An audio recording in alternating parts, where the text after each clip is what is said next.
یہ تو صرف ڈرانے والے ہیں واضح طور پر۔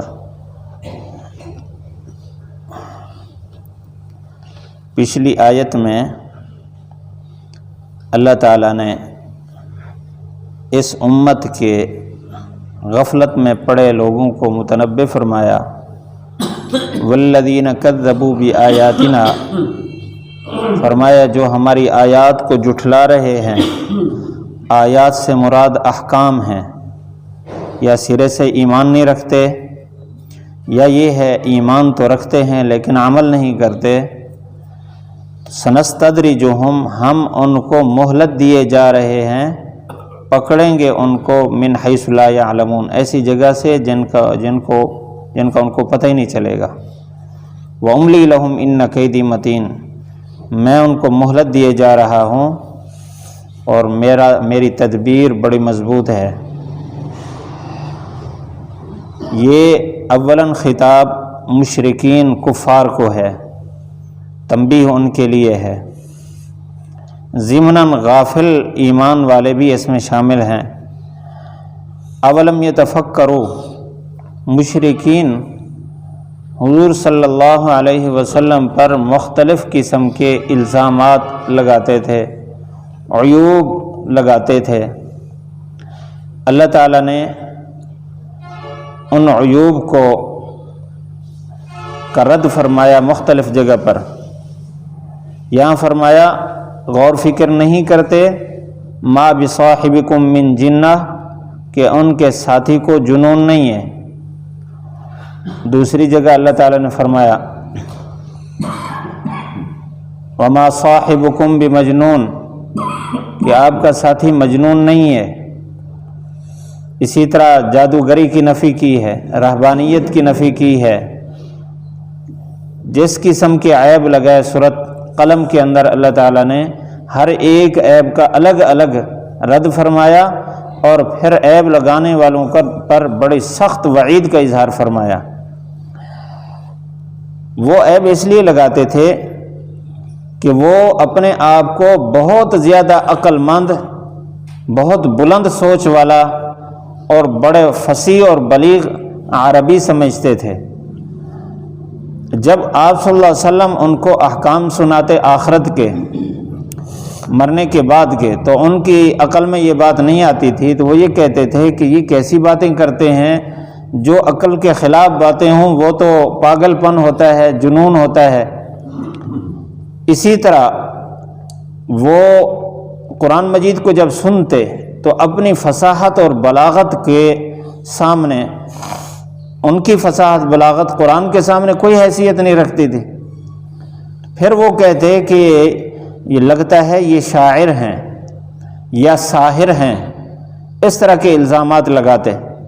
یہاں اللہ تعالیٰ نے ان کو ایک راستہ دیا ہے، فرمایا اولم یتفکروا، کیا غور نہیں کرتے؟ غور کریں، ما بصاحبکم من جنہ، تمہارے ساتھی کو کوئی جنون نہیں ہے۔ مفسرین نے روایت نقل کی ہے اس آیت کے تحت اللہ تعالیٰ نے حضور صلی اللہ علیہ وسلم کو مکہ مکرمہ میں پیدا فرمایا۔ آپ صلی اللہ علیہ وسلم نے 40 سال ان میں گزارے۔ وہ 40 سال آپ کے، یہ بعثت سے پہلے 40 سال آپ کی اس طرح گزرے ہیں کہ کوئی آدمی آپ صلی اللہ علیہ وسلم کو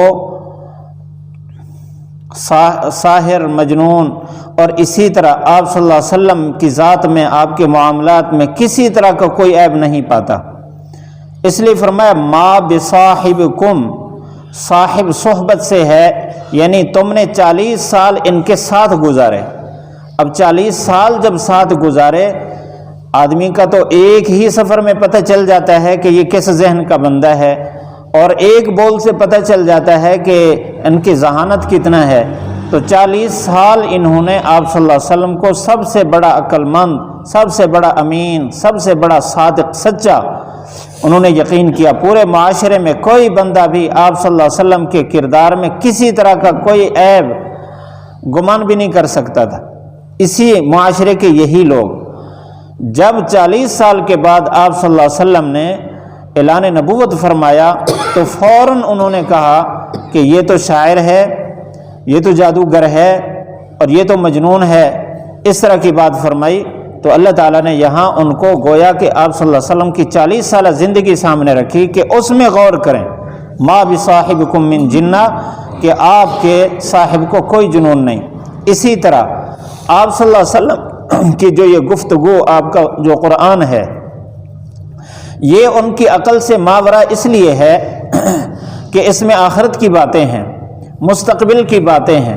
اس وقت کا جو ماحول تھا وہ ان باتوں کی تصدیق نہیں کرتا تھا، حالانکہ اللہ تعالیٰ نے حضور صلی اللہ علیہ وسلم کو جو فراست دی ہے، ساری کائنات کی فراستیں ایک طرف، آپ صلی اللہ علیہ وسلم کی فراست ان سب سے بالا تر اور بلند ہے۔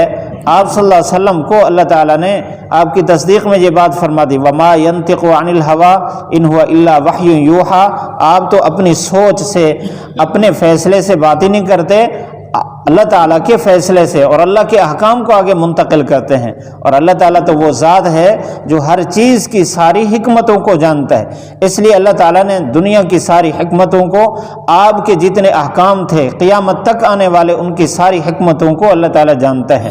تو آپ صلی اللہ علیہ وسلم جیسا تو عقل مند ہے کوئی نہیں، آپ کی فراست جیسی کسی کی فراست نہیں ہے۔ تو فرمایا ان ہوا الا نذیر مبین، آپ تو ڈر سنانے والے ہیں۔ مطلب یہ ہے کہ جتنے غلط نظریات ہیں، جتنا غلط رواج ہیں معاشرے کے اندر، ان میں جو نقصانات مستقبل میں ہونے والے ہیں، اس دنیا میں یا موت کے وقت یا آخرت میں، آپ صلی اللہ علیہ وسلم کی نظر میں ہیں، وہ آپ کی عقل وہاں تک پہنچ رہی ہے، آپ کے سامنے ہیں۔ تو دور رس اور دور تک نظر رکھنے والا سب سے بڑا ذہین ہوتا ہے، اس لیے اس لفظ میں گویا اللہ تعالیٰ نے یہ بات فرمائی کہ حضور صلی اللہ علیہ وسلم کی فراست، آپ کی عقل اور آپ پر اترنے والی وحی یہ بتا رہی ہے کہ جس راستے پر تم چل رہے ہو یہ راستہ انتہائی نقصان دہ ہے، مستقبل میں تمہارا ذاتی نقصان ہے، تمہاری آخرت کا ہمیشہ کا نقصان ہے۔ اس لیے آپ کا کام تو ہے، حضور صلی اللہ علیہ وسلم کا کام تو ہے کہ آپ جو غلط کام کر رہے ہیں اس کے بارے میں آپ کو ڈر سنائیں کہ مستقبل میں آپ کا نقصان ہوگا۔ یہ آپ صلی اللہ علیہ وسلم کی خصوصیات۔ اس آیت میں آپ صلی اللہ علیہ وسلم کی زندگی کے دو پہلو بیان فرمائے گئے، ایک آپ نے جتنے احکام جاری فرمائے ان احکام میں کوئی کمی نہیں ہے، ما بصاحبکم من جنہ، کہ تمہارا ساتھی ان احکام کے بتانے میں کوئی کمی کوتاہی یا کوئی غلط فیصلہ نہیں کر رہا، بالکل ٹھیک ہے۔ اور دوسری بات یہ ہے کہ جو تم نے غلط راستے اختیار کیے ہوئے جن سے روک رہے ہیں ان میں ضرور نقصان ہے، جن کو وہ دیکھ رہے ہیں تم نہیں دیکھ رہے، اس لیے تم آنکھیں بند کر کے یقین اور اعتماد کے ساتھ حضور صلی اللہ علیہ وسلم کے فرامین پر عمل کریں، اور جن چیزوں سے روکا جا رہا ہے اس سے رک جائیں، اسی میں تمہاری بھلائی ہے، خیر ہے۔ اور کیونکہ یہ آیت قیامت تک کے لیے ہے، تو جس طرح مشرکین مکہ اور اسی طرح یہود و نصارہ کے لیے اس میں عبرت ہے، میرے اور آپ کے لیے اس وقت یہ قرآن مجید کی آیت عبرت ہے۔ ہم غور کریں اپنی زندگی میں، ہماری زندگی میں کتنے احکام، کتنے ایسے معاملات ہیں جو آپ صلی اللہ علیہ وسلم کے حکم کے مطابق ہیں، اور کتنے ایسے ہیں جو ہم نے اپنی مرضی سے گھڑ رکھے ہیں یا معاشرے کے رواج کو سامنے رکھ کے کر رکھے ہیں، کیونکہ اس میں آپ صلی اللہ علیہ وسلم نقصان بتا رہے ہیں۔ اللہ تعالی ہم سب کو عمل کی توفیق نصیب فرمائے۔ اولم یتفکروا ما بصاحبہم من جنہ ان ہوا الا نذیر مبین۔